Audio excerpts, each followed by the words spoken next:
Bienvenidas, bienvenidos y bienvenides a otro capítulo de Juntanzas, este espacio de manifiesta para cuestionar todo aquello que ha normalizado el patriarcado.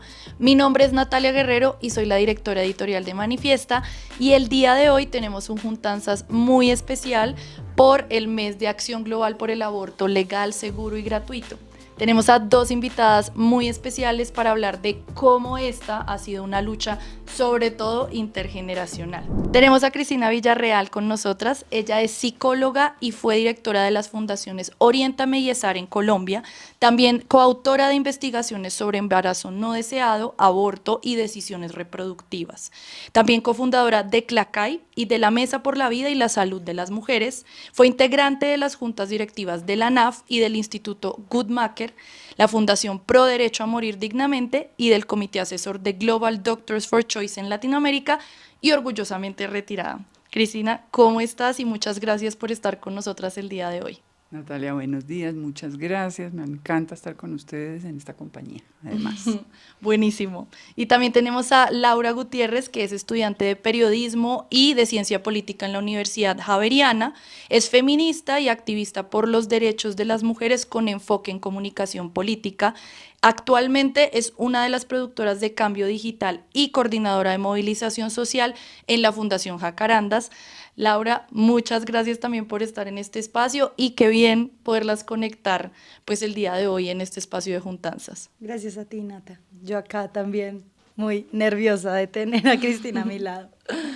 No, qué belleza que estén juntas, y es muy importante para nosotras que estén juntas porque, como decía, en Manifiesta creemos que lo que se ha logrado en los avances por el derecho a decidir y por nuestro derecho a abortar en Colombia, pues ha sido sobre todo una lucha de varias generaciones y como un relevo generacional. Entonces, lo que queremos hacer el día de hoy es hablar de eso, hablar de cómo la lucha por el aborto, de la lucha por la interrupción voluntaria del embarazo, la lucha por la autonomía de nuestros cuerpos, es una lucha de muchas generaciones de mujeres que se han pasado la batuta unas a otras y que hoy están juntas en las calles, en, no sé, los estrados, los altos tribunales, la digitalidad, están juntas ahí para seguir avanzando en lo que viene y pues celebrar pues los avances que ya tenemos, ¿no?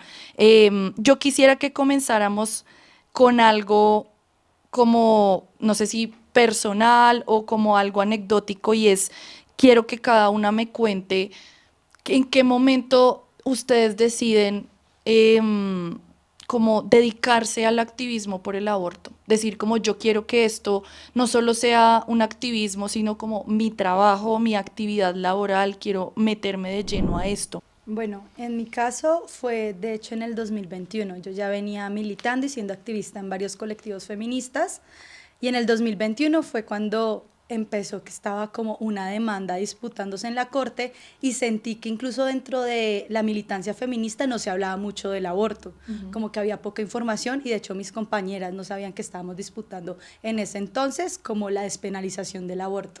Entonces recuerdo que en el 2021, salida de pandemia, presenté una entrevista para una campaña ciudadana que se iba a llamar 14 por Colombia. Entonces investigué un montón y empecé a encontrar en el aborto como algo fascinante, y es que es una lucha como muy ecléctica, como que está todo el lado científico, médico, filosófico, bioético, de comunicaciones.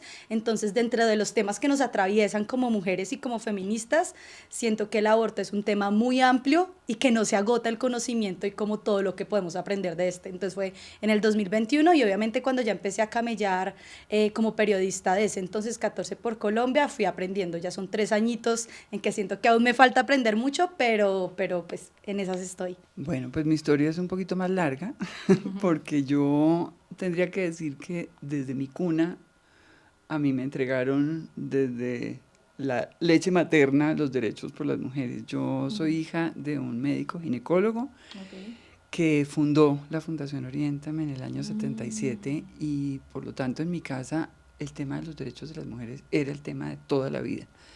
Entonces, cuando mi padre resuelve fundar Oriéntame, después de haber estado viajando por varios países del mundo en el que se dio cuenta que el aborto producía todo ese sufrimiento, toda esa enfermedad y toda esa muerte solamente porque era ilegal. Sí.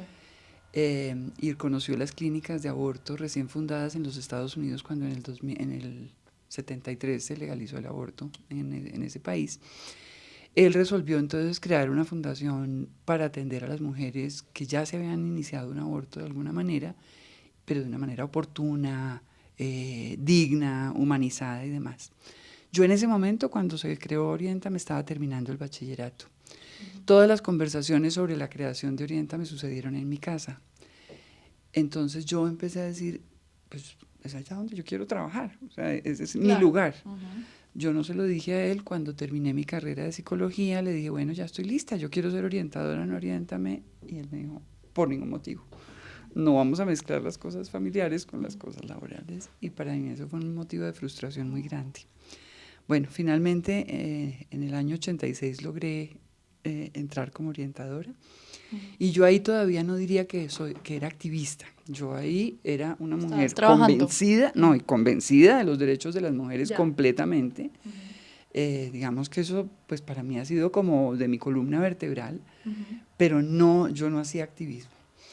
Empecé a trabajar como orientadora, finalmente en el año 94 a finales del 94, comienzos del 95 asumí la dirección de Oriéntame, y en el año 98 creamos la Mesa por la Vida y la Salud de las Mujeres con unas compañeras y amigas interesadas en el tema de una lucha de largo aliento por la despenalización del aborto.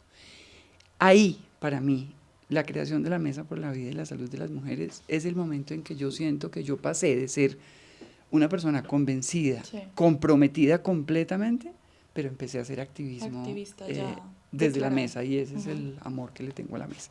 Yo quiero hacer un ejercicio que no sé cómo nos va a ir, pero me gustaría que hiciéramos un paralelo entre cómo era, por ejemplo, esta época que narras, Cristina, en el 86 como orientadora, o incluso con la mesa unos años después, cómo era un día, digamos, en el activismo por el aborto, o sea, como a qué actividades te dedicabas, o cómo era una rutina como desde el activismo por ese derecho a abortar, y cómo ha cambiado ahorita. Yo como orientadora tenía la responsabilidad de conversar con cada mujer que llegaba a consultar Oriéntame, porque había empezado un aborto y estaba asustada, sola generalmente. O sea, las mujeres que veíamos en ese momento son tan distintas de ustedes, tan diferentes, sí, asustadas, estigmatizadas, solas. Entonces, mi función era primero conversar con ellas como sobre su situación, cómo habían llegado a esta situación, cómo se estaban sintiendo, intentar encontrar como las palabras y las maneras de desculpabilizar esa experiencia y mostrarles cómo pues ellas eran seres sexuales y seres reproductivos que estaban muy expuestas a un embarazo no deseado, y por eso pues podía pasar lo que pasaba. Y digamos como transformar un poquito esa lectura que cada mujer tenía. Para nosotros como orientadoras era especialmente importante que el aborto entrara en la narrativa de la vida de esa mujer, porque lo que encontrábamos era que las mujeres llegaban y nos contaban como, o sea, como que era una cosa que querían olvidar, era como, yo ya pasé por eso, yo ya necesito que me atiendan acá rápido y olvidarme de esto y yo nunca más volver a pensar traumático. en eso. Muy traumático, del que querían meterse como en un hueco y no volver a pensar. Y nosotros hacíamos un esfuerzo muy grande porque más bien fuera parte de su narrativa, como cualquier otra experiencia en la vida, porque es una experiencia que puede ser traumática o puede no serlo, y depende un poco pues de cómo se asuma, qué tan acompañada y demás esté. Entonces esa era una parte importante de esas conversaciones con cada una de esas mujeres. Teníamos también en esas conversaciones una conversación sobre cómo evitar vivir esa experiencia de nuevo, entonces venía todo un contenido sobre anticoncepción para evitarlo. Y en tercer lugar, una preparación para el procedimiento mismo, que en esa época era solamente mediante aspiración, ahí todavía no existían los medicamentos. Entonces, prepararlas, porque esto era un procedimiento que en general se hace con anestesia local y por lo tanto, digamos, hay una participación muy activa de las mujeres. Yo tengo que decir que esa fue la época más feliz de mi vida. Yo me acuerdo de eso con una alegría, con o sea, esa sensación que yo tenía cada vez que yo entraba a la sala de orientación con una mujer y salía de la sala de orientación, yo sentía que habíamos transformado su experiencia juntas. Y eso para mí realmente, pues era como el regalo de todos los días lograr eso. Mucha diferencia como nativa digital. Eso me encanta, como ver ese Exacto. paralelo entre ambas experiencias. Obvio. Entonces, como que hay varias partes del trabajo, pero como precisamente todo mi activismo nació desde las redes sociales, pasó de lo online al offline.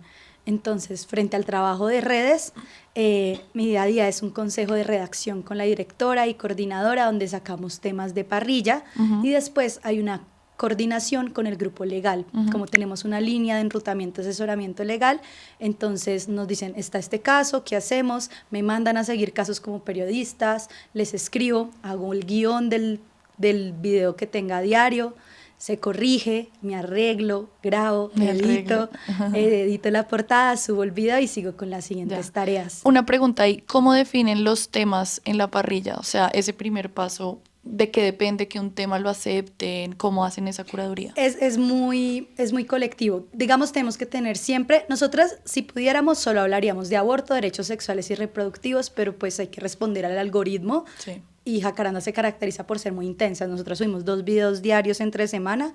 Entonces trabajamos primero abortos, hicimos algo interesante y vamos proponiendo temas de violencia de género cuando estamos muy pesadas porque he estado muy denso, es como no, hagamos algo mejor, busquemos un tema más pop y vamos buscando entre las periodistas y vamos estableciendo la semana para que quede combinado. Sí. Pero digamos también a veces me toca ir a la oficina porque nosotras regalamos pañuelos, hacemos talleres de educación sexual en colegios, entonces terminar el lado que es el digital, ir a la oficina, recoger los pañuelos, hablar con proveedores. Los días más agitados son cuando son movilización social, por ejemplo el 21F.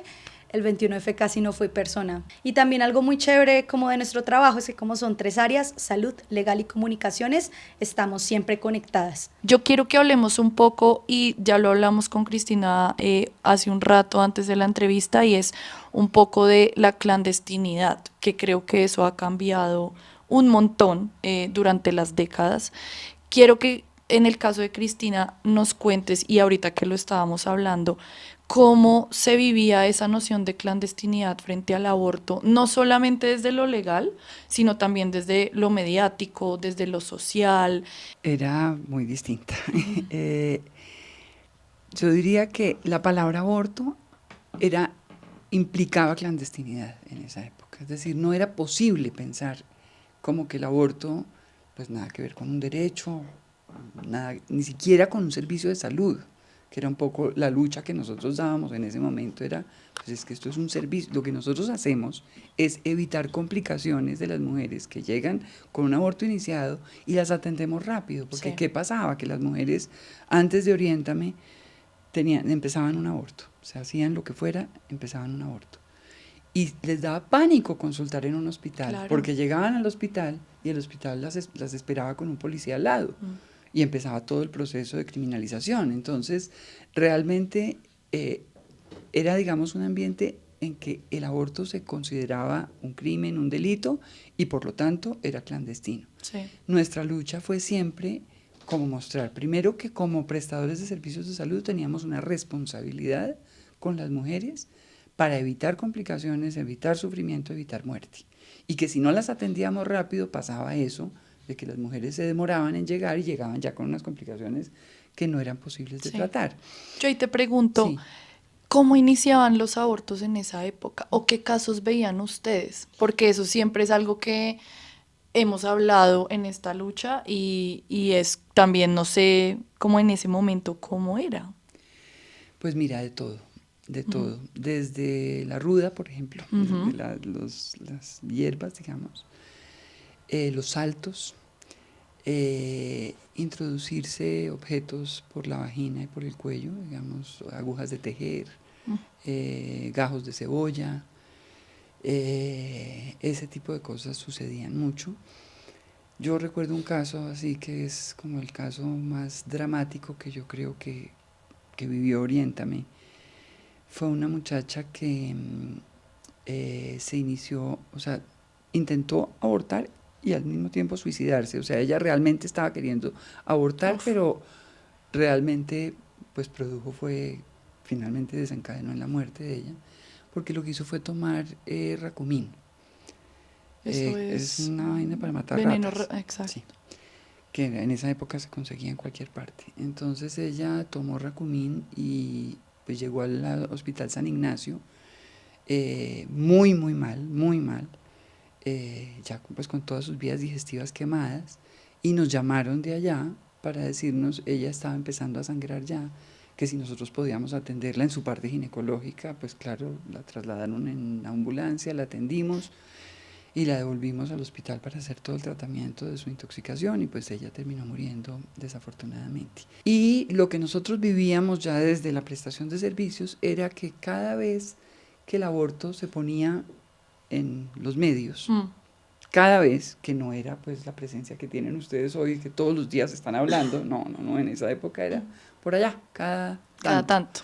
Cada tanto, originado en que había un proyecto de ley o en que en el mundo se estaba dando alguna cosa en relación con el tema, y cada vez que el tema se ponía, empezaba, digamos, una presión muy grande de los antiderechos a preguntarle a las autoridades qué estaban haciendo ellos para combatir el aborto en el barrio de Teusaquillo. Porque efectivamente, a raíz de la creación de Oriéntame y del éxito que Oriéntame tuvo con las mujeres, se crearon una cantidad de centros alrededor nuestro, pues de muy dudosa reputación. Todavía están, sí.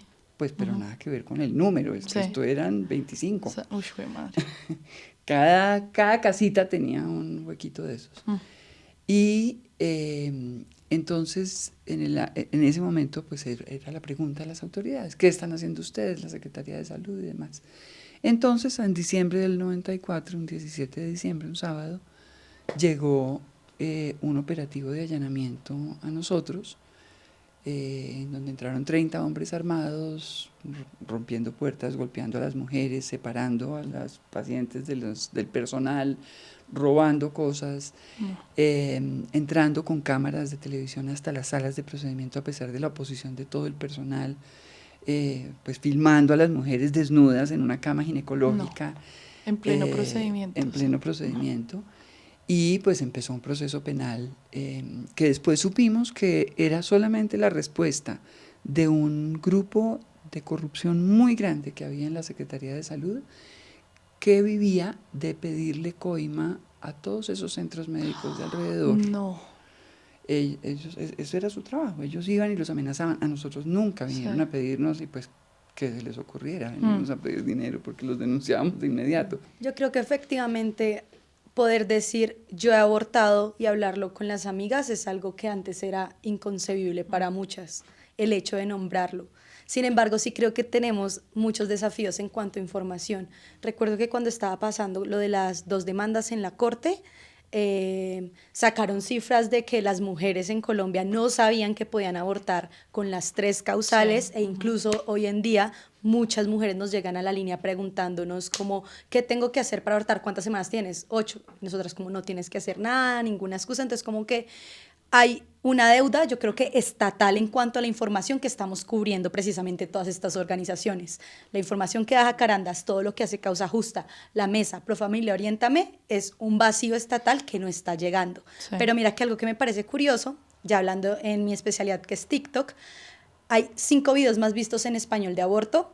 Uno de estos es uno de Jacarandas que hicimos sobre un loop, pero uno es otra mujer diciendo cómo puede tomarse el miso y la mife con unos tic-tacs, y otro es cómo abortar con ruda.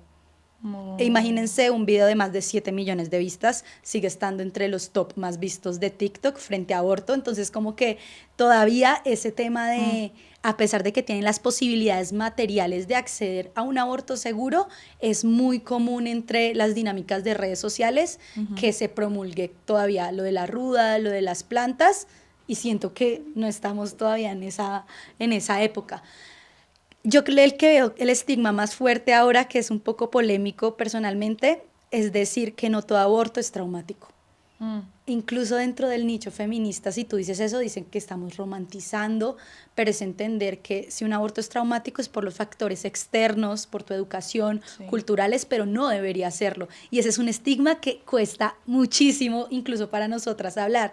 Y es como, no, un aborto siempre es traumático, siempre es malo y como no debería ser así. Me gustaría sumar ahí como volviendo a la esperanza, como cambios que yo vi en relación con las mujeres que me hacen pensar que sí hay cambios, digamos que obviamente faltan muchísimas cosas, yo lo entiendo, pero hay dos cambios que para mí han sido cambios sociales y culturales muy fuertes. Uno es que en los inicios de Oriéntame las mujeres iban solas. Las mujeres Nadie no las iban acompañaba. acompañadas, no, por esa razón que tú decías. Eso de que contarle a la amiga, pues no, no, no, eso no existía. Las amigas no existían para acompañar esta experiencia, mucho menos con la familia y tampoco con las parejas. También había un mito alrededor de Oriéntame de que allá no se aceptaban hombres, Ok. cosa que nunca fue cierta, pero pues había el mito y así se transmitía. Al pasar de los años es impresionante, o sea, hay cosas que empezamos a ver, digamos, la presencia de las amigas, pero la presencia de las parejas también. Sí. O sea, ya muchas veces quienes consultan son parejas. Digamos que para Oriéntame, a nosotros nos tocó empezar a hacer un cambio como en la manera de abordar el tema, entendiendo que la autonomía es de las mujeres, pero que si ellas estaban con su pareja y querían que estuviera presente, pues los consultantes eran una pareja, Sí. no necesariamente una mujer Una sola. mujer. Y el otro cambio muy importante que a mí me alegra mucho haberlo visto, fue que mujeres que habían sido nuestras pacientes en los inicios, ahora son las mamás y las abuelas que vienen con sus hijas y sus nietas acompañándolas. Eso es una cosa muy emocionante, porque es como ver cómo esa soledad que ellas vivieron, pues no la quieren repetir y están acompañando a sus hijas y a sus nietas de una manera compasiva, amorosa, pues para ayudarlas a vivir ese proceso.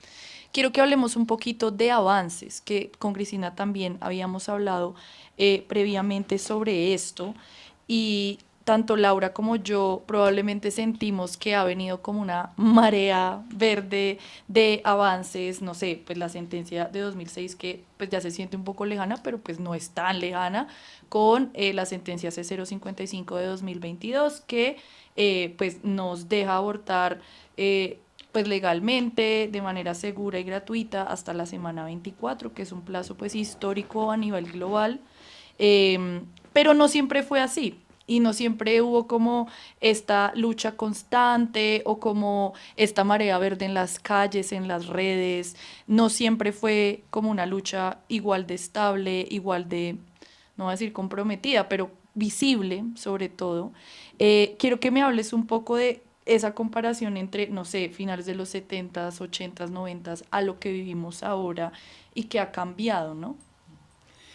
Sí, yo creo que en los años iniciales todavía las mujeres vivíamos mucho como esa sensación de la discusión sobre aborto puede ir después. Primero tenemos otras luchas que tenemos que ganar. Primero hay que hablar de otros temas. Y siempre se negociaba como que el tema de las mujeres y el tema del aborto era un tema de segunda categoría o de tercera o de quinta. Entonces, en esa época, digamos que era, yo digo que hasta que se creó la Mesa por la Vida y la Salud de las Mujeres, no había un movimiento social, había organizaciones, personas que sí, que una o un congresista, Consuelo Lleras de Samper, pues lanzó su primer proyecto en el año 79 y no había un movimiento social detrás de ella. O sea, las feministas, algunas estaban ahí tratando de apoyarla, pero de todas maneras siempre con eso de, no, este no es el momento. No, eso no, con ese congreso no se va a poder. Esa pregunta que siempre nos ronda y que incluso todavía nos hace daño, creo yo, como de este no es el momento. Entonces no había como un movimiento social. En el momento en que se crea la Mesa por la Vida y la Salud de las Mujeres, se crea con esa intención.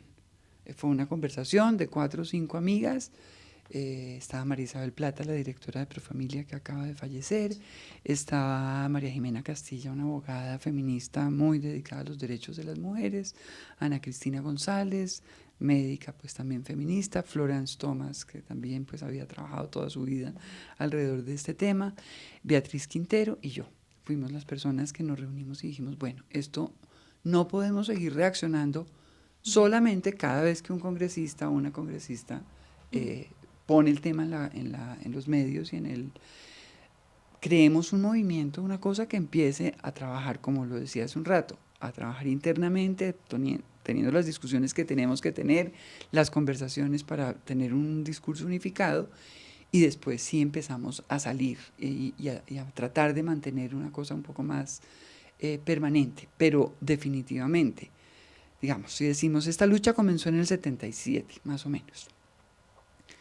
Pasaron 27 años hasta el 2006. Más o menos. Y del 2006 al 2022 pasaron otros 16 años casi.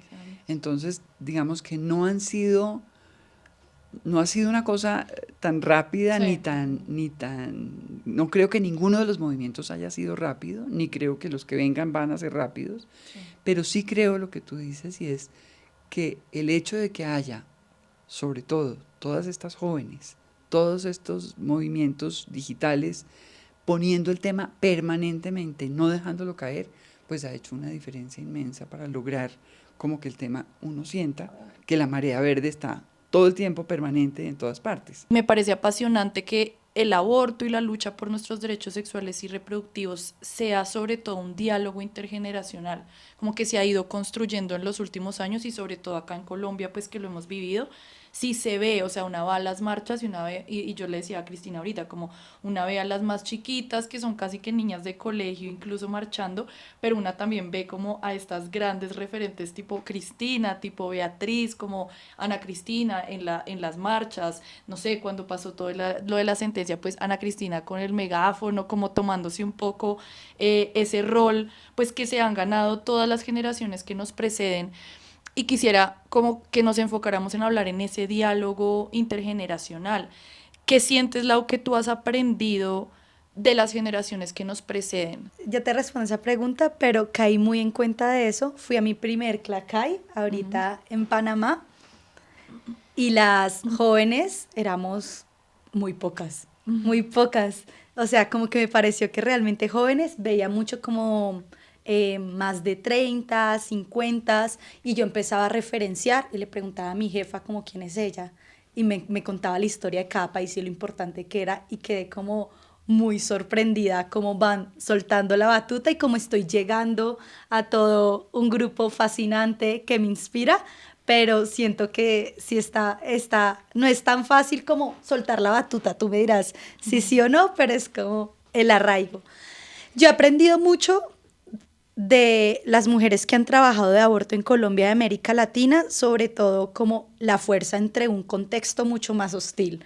O sea, si a mí me afecta que me encasillen de cierta manera por ser activista, el odio y todas las cosas que escucho por simplemente ser la cara visible de un proyecto que trabaja de aborto, que me parecen nimiedades, no me imagino las que trabajaron en los 90s, 80s, inicios de los 2000s, cuando literalmente podían tener a todos en contra. Creo que la fortaleza y mantener como un horizonte político por las mujeres, a pesar de las contradicciones y los contrapuestos sociales, es lo que más me inspira de otras generaciones. Pero también siento que algo que dieron mucho es como los pilares básicos de los mitos que uno destruye, como cuál es la diferencia y por qué no es cierto que el aborto es un asesinato, por qué son importantes las 3 causales, los distintos tipos de modelos de regulación entre el mixto, despenalizado, sí, ¿sabes? Como eso. Pero sí creo que hay un gran desafío. Lo que yo siento que nos dieron las otras generaciones es muy importante, pero creo que está en un lenguaje muy complicado. Algo que yo agradezco mucho de haber entrado con TikTok y videos de formato corto, y que fue el gran desafío como de Jacarandas, es coger como los preceptos feministas y el nicho y volverlo en un lenguaje mucho más sencillo. Personas que no tienen ni idea, no convencer a los antiderechos, pero sí hay muchas personas que no les llega autonomía reproductiva, por ejemplo. Para muchas personas eso no significa nada. Distinto si tú le dices como, mueren 70 mujeres al año por abortos mal practicados. ¿Usted quiere que mueran? ¿Sabes? Como encuentro una fascinación y creo que de eso se basa mi activismo, en lograr como todo el conocimiento, todo lo heredado para amplificar, como se dice, la democratización de la información en lenguaje mucho más cortos, creativos, jocosos, hasta superficiales han dicho que es, pero para mí sí es muy importante llegar con todo lo que me inspiró el feminismo y todo lo que han hecho estas mujeres a partirse las mujeres de colegio. Por eso es que nuestro target son nenas de colegio, como tú dices. Literal, a veces yo voy en la calle y son chicas de 16 años que gritan y se emocionan muchísimo por verme y son nenas pequeñas. Hemos sido muy ladrilludas, es la verdad, es la pura verdad. Bueno, pues yo tengo que decir que a mí una de las cosas que más me emociona y me apasiona de los últimos tiempos es haber visto el movimiento de las mujeres jóvenes y la toma de las calles. Porque por muchos años yo personalmente sentía una envidia, pero de la mala, con Argentina. Claro. Ver cómo esto era una cosa que era en las calles. Yo decía, no, nosotros no vamos a llegar allá. Quizás porque no manejábamos el lenguaje, por lo que fuera, pero era una cosa exasperante sentir que éramos 4 gatas con un lenguaje que era para nosotras y que no lográbamos como cautivar estos grupos. A mí eso me parece que es de las cosas más bellas que tuvo Causa Justa, fue o es haber reunido a todos estos movimientos de mujeres jóvenes que a mí me parece que son realmente unas luchadoras impresionantes. Una gente que resolvió que esta es su motivo de vida y que se la lucha y la pelea y es supremamente vocal, que eso también me parece que es ganarse como el discurso a favor de los derechos y no el silencio, que es un poco lo que nos tocó a nosotras, ¿no? Como pasemos de agacha, hagámoslo pasito, porque es que todo eso se puede volver peligroso. Entonces eso me parece especialmente bello. Respecto a tu pregunta de si siento que cuesta trabajo dejar, yo sí creo que mi generación es una generación a la que le cuesta trabajo. Una de mis últimas sensaciones bastante agridulces en mi práctica, digamos, en mi trabajo, fueron esas últimas reuniones de Clacaya a las que yo fui, en las que yo sentía, ya es suficiente. Ya, nosotros no tenemos que estar sentadas allá. Y yo personalmente pues tomé una decisión de vida radical y la he respetado, yo siento que estas luchas necesitan gente nueva, voces nuevas, métodos nuevos, técnicas, palabras, caras. Sí.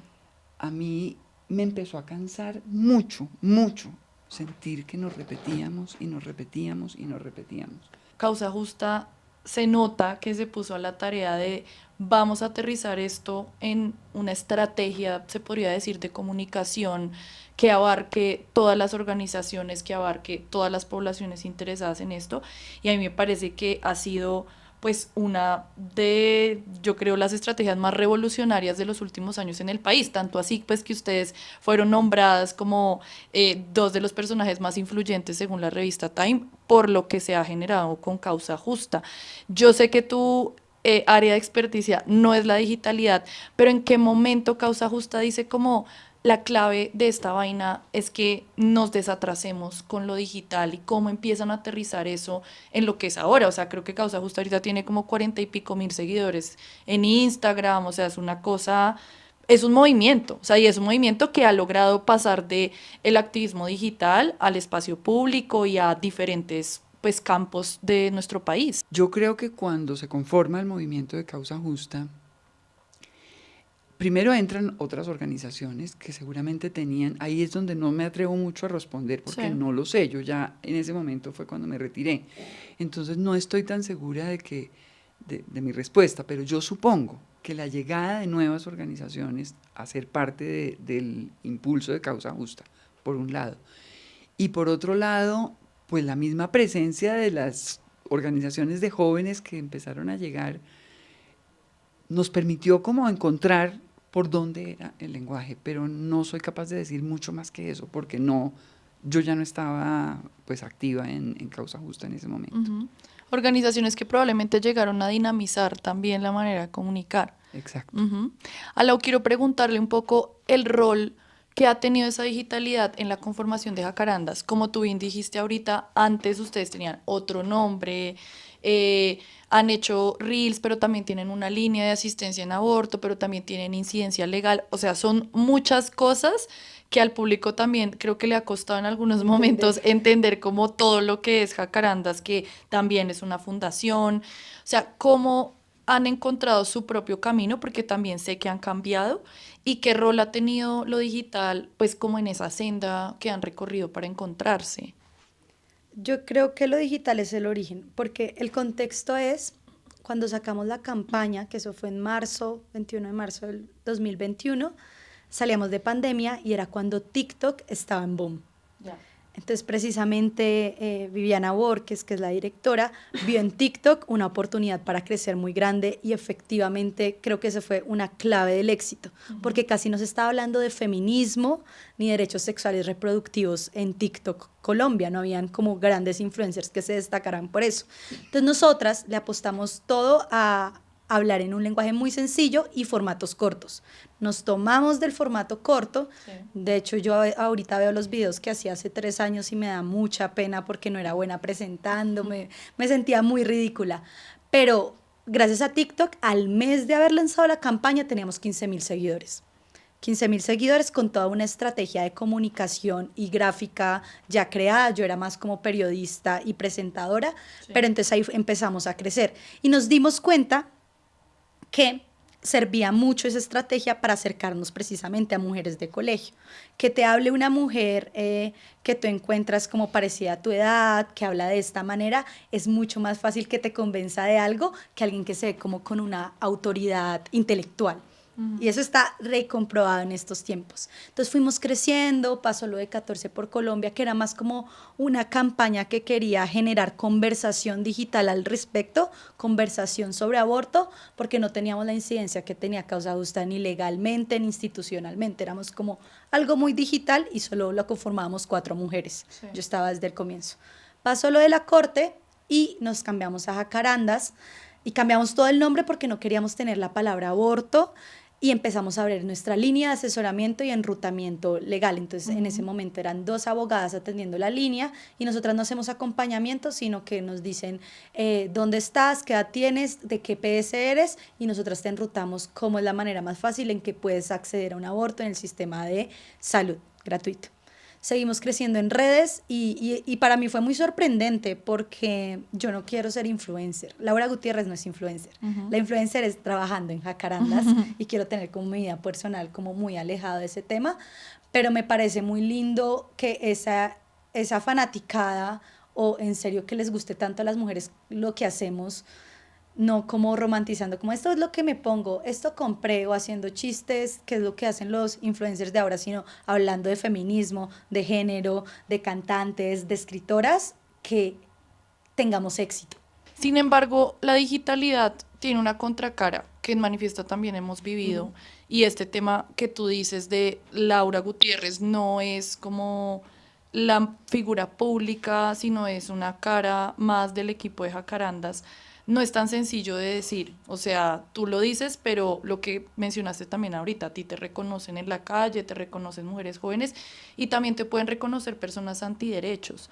La contracara de la digitalidad también trae como estas violencias y quiero preguntarte cómo han vivido la violencia, sobre todo digital, antiderechos en Jacarandas y sobre todo también tú en tu vida personal. Y ahorita le pregunto a Cristina sobre esa violencia antiderechos, pero en las épocas de atrás. Yo creo que, si bien, o sea, algo que me ha dado trabajar en esto es darme cuenta que los antiderechos, mal llamado provida, no son brutos. Y si están muy organizados y tienen mucha fuerza material y dan miedo. Pero es que como estoy expuesta a las redes sociales, donde te funan de un momento a otro, la semana se olvida, donde dicen que eres X o Y, ya eso no me importa tanto. Obviamente siempre recibimos comentarios de pro vida, nos acosan, nos han baneado en TikTok, o sea, ya hicimos una segunda cuenta porque nos banearon totalmente la anterior, pero no me afecta tanto, ¿sabes?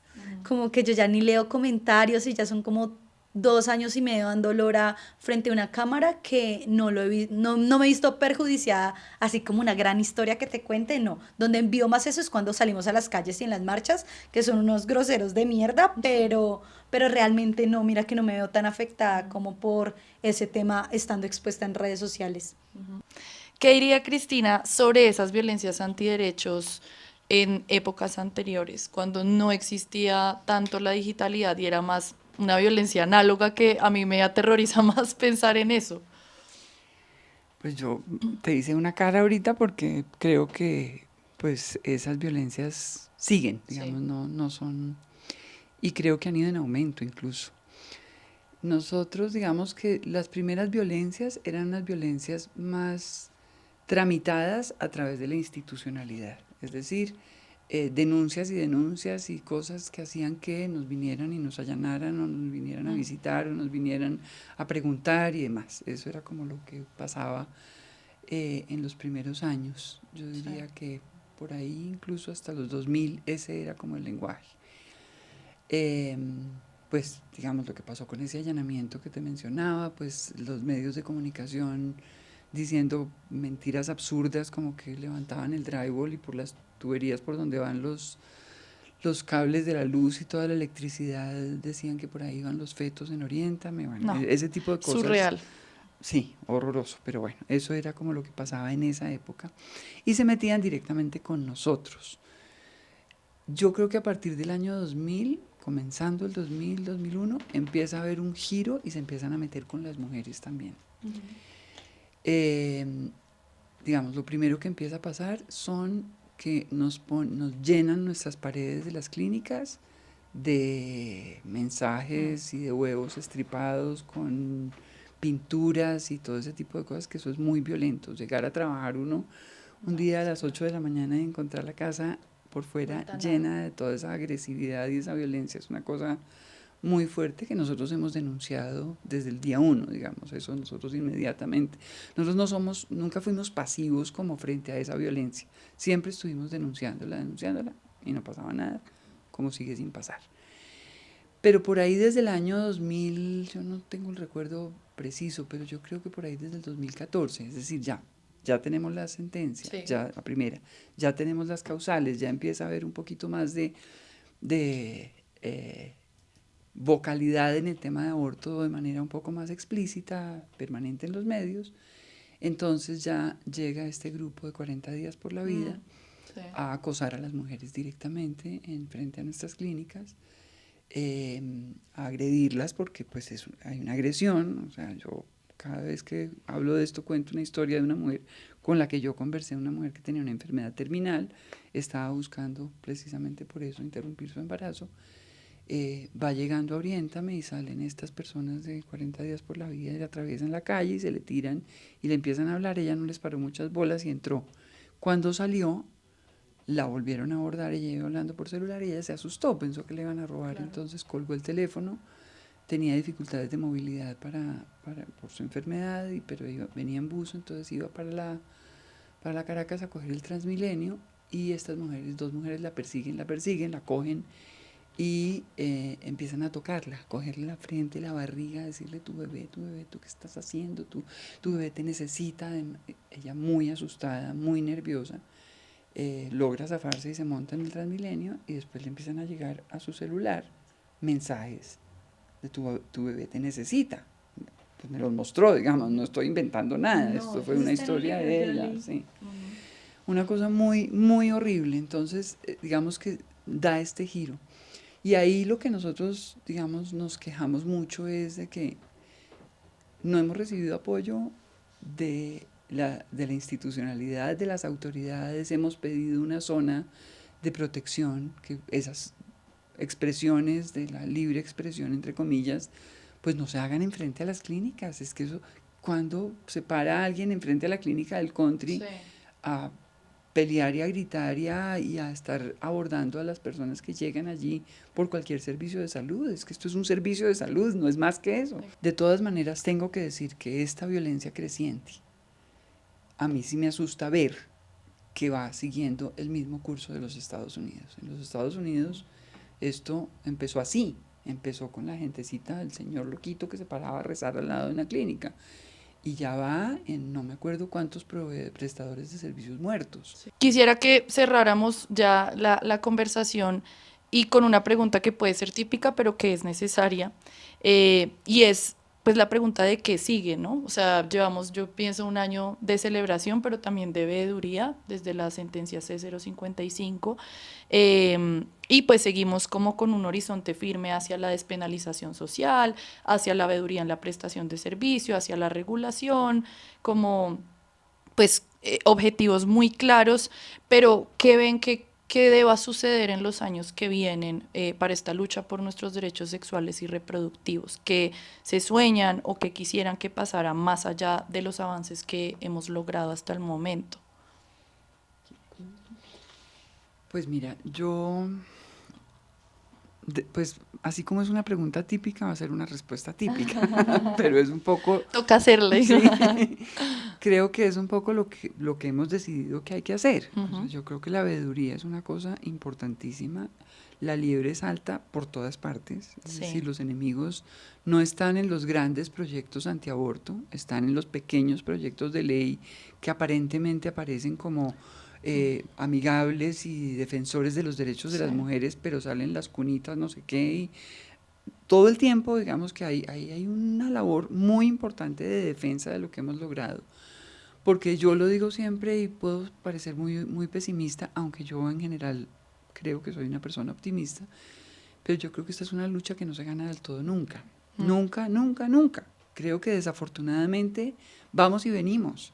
Pues la historia de los Estados Unidos lo que está pasando, es muy típica y estamos tratando de evitarla y estamos tratando de que eso no pase y de que este movimiento se consolide y logre siempre pues seguir para adelante y no lograr esa dormida en los laureles que se dieron en los Estados Unidos, como de pensando que ya esa lucha se había ganado y que no era necesario seguirla defendiendo. Y el tema de la despenalización social, pues yo sí creo que, pues ya Laura lo mencionó también hace un rato, tú lo has dicho, y creo que eso pues seguirá siendo un reto muy grande que las mujeres y las personas con capacidad de estar puedan vivir esta experiencia como se vive cualquier experiencia, con la tranquilidad, sin todo este estigma que aunque ha mejorado y ha cambiado positivamente muchísimo y mis canas me permiten decirlo, no necesariamente pues estamos en el lugar donde quisiéramos estar.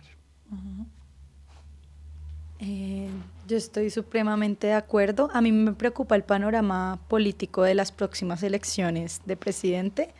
Siento que obviamente va a afectar mucho tanto en el discurso de los candidatos como en la vuelta que demos como colombianos a votar, que yo la veo un poquito complicada.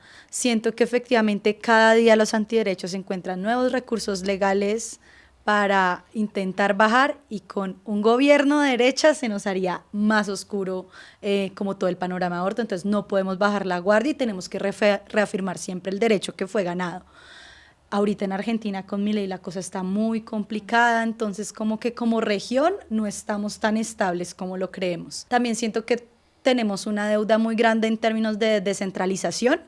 Si bien tanto los mejores centros de prestadores de salud están en las grandes ciudades, el Hospital de la Victoria acá en Bogotá y otro en Medellín, y son contados, las mujeres rurales todavía tienen que desplazarse mucho para poder acceder al aborto o para acceder a información, algo que no lo podemos dar por sentado, ni me imagino una manera, pero sí siento que debe ser mucho más democrático el acceso a esto. Yo olvidé mencionar una cosa que para mí seguiría siendo, cuando preguntas qué quisiéramos que pasara, pues yo creo que la eliminación del aborto, del Código Penal, del delito de aborto, para mí sigue siendo como la meta ideal, porque creo que responde, digamos, da respuesta a muchas de las cosas que hemos dicho las dos. Y es que, pues, realmente ese imaginario de que el aborto sigue estando en el código genera barreras, genera problemas, genera cosas como que en las facultades de medicina o de derecho o de enfermería o de cualquier otra profesión este tema no se toque. Entonces sí creo que ese debería ser nuestro norte, aunque no necesariamente podamos lograrlo pronto. Sí. Y yo, para añadir una ñapa, metería ahí la despenalización mediática. O sea, siento que medios no solamente feministas o pues que son abiertamente feministas o con agenda feminista, tenemos que cargarnos encima como la estrategia periodística alrededor de esta lucha, sino todos los medios deberían contar y tener las herramientas para poder hablar de lo que viene pasando en Colombia con la despenalización del aborto. Entonces seguirle trabajando a eso, pero que en todas las redacciones se forme sobre cómo hablar de aborto y por la lucha por la interrupción voluntaria del embarazo. Siento que es urgente, que es necesario, que ha cambiado, que ha avanzado, pero que todavía hacen falta muchas cosas. Cristina, Laura, muchísimas gracias por estar con nosotras el día de hoy. Creo que fue una conversación pues que queríamos tener de estas varias generaciones dándose la mano con un horizonte político claro, ahí tal cual, con el pañuelo puesto en cada mano y pues un horizonte político que a la final, como dice Cristina, es la libertad de las mujeres, nuestra autonomía reproductiva y nuestro derecho a decidir sobre nuestros cuerpos. Síganos en todas las redes de Manifiesta y no se pierdan este capítulo de Juntanzas y los que vienen. Muchas gracias.